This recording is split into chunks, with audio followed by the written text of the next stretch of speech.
अस्सलाम वालेकुम नाज़रीन, मैं हूं खिज़र हियात और आज हम बात करेंगे कि वकला ने एक बार फिर डी चौक को मैदान जंग बना लिया है। हम इंसाफ और अदल के हवाले से गुज़श्ता एक अरसे से ये कहते रहे हैं कि ये मामला बुनियादी तौर पर हमारे माशरती रवैयों को छेड़ने की वजह से मजीद पेचीदा हो जाता है। जैसा कि जब किसी शख्स का माशी इस्तेसाल किया जाए तो फिर ये इस्तेसाल बाकायदा तौर पर रवैये में नजर आना शुरू हो जाता है। गुज़श्ता दिनों में जब इस्लामाबाद में वकला चैम्बर्स को गिराया गया तो उस वक्त ये बात वाज़ेह तौर पर नजर आ रही थी कि इसके बाद वकला धरने और एहतजाज करेंगे।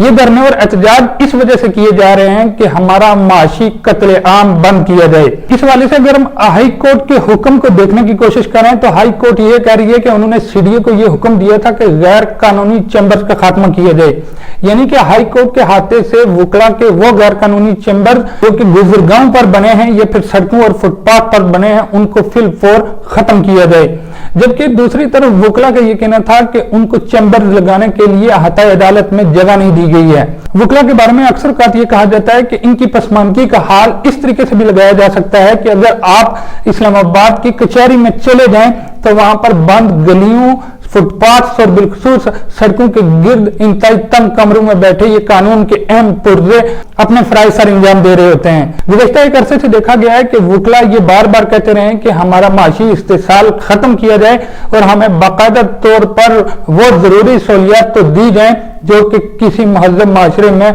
वकला को दी जा सकती हैं, मगर अदालत आलिया की तरफ से किसी तर्ज की भी कोई सुनवाई न सुनने जाने के बाद अब वकला ने बाकायदा तौर पर डी चौक पे धरना दे दिया है। उनके अहम मुतालबात में से एक मुतालबा यह है कि फिलफौर गिरफ्तार वकला को रहा किया जाए। वो वकला जिन्होंने गुज़श्ता अरसे में हाई कोर्ट पर हमला किया था और उनमें से कुछ वकला को पुलिस ने नामजद करके गिरफ्तार किया था और उनके खिलाफ दहशतगर्दी के एक्ट के तहत कार्रवाई अमल में लाई जा रही है।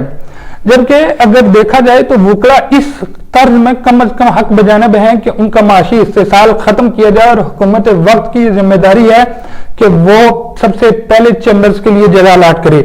क्योंकि जब आप किसी अहाते में एक कोड बनाते हैं तो उसके साथ वकला के चैम्बर्स यानी कानून के अहम पुर्जों के लिए बैठने की कम अज कम जगह देना भी हुकूमत की जिम्मेदारी है। ये इस्लामाबाद है, ना ही कोई पसमानदा एरिया है और ना ही ऐसी जगह है जहां पर किसी तरह की सहूलियात देने के लिए भी आपको सहूलियात की जरूरत हो। इस्लामाबाद के एरिया में अगर डिस्ट्रिक्ट कोर्ट के वकला धरना दे रहे हैं तो फिर आप पसमानदा तरीन इलाकों में इस हालत जार का अंदाजा खुद लगा सकते हैं। वकला के साथ बिला जवाब एक बहुत बड़ी ज्यादती है और इस ज्यादती को रोकने के लिए ये जिम्मेदारी हुकूमत की बनती है कि वो बाकायदा तौर पर अमली इकदाम करे।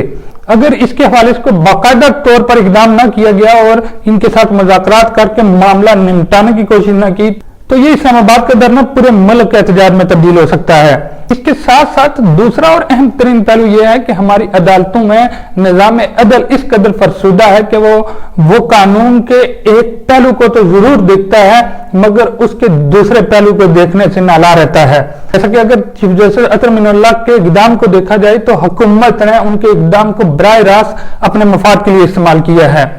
हुकूमत बेस्ट पॉलिसी के साथ चल रही थी कि तजावुज़ात का खात्मा हो और बिलखुसूस उन लोगों को नकेल डाली जाए जो कि हमारे मामलात में मुदाखलत करते हैं, यानी कि वकला इस वक्त बराह रास्त हुकूमत के हवाले से सेनेट ऑर्डिनेंस पर बरमला तनकीद कर रहे हैं और वो ये कह रहे हैं कि हकीकी तौर पर ये आइन पर हमला है। अगर इस तरह की सियासत चलती रही तो हमारी माशरत, हमारी सियासत और हमारी सकाफत को एक बड़ा नुकसान होने वाला है और इस नुकसान की वजह से अदारे तो कमजोर होंगे ही मगर निजाम जमहूरियत को भी बेपनाह खतरात लाक हैं। यह हुकूमत की जिम्मेदारी है कि वो फिलफौर इक़दाम करे और इन लोगों के माशी मसाइल के हवाले से जामे हिकमत अमली अपनाए।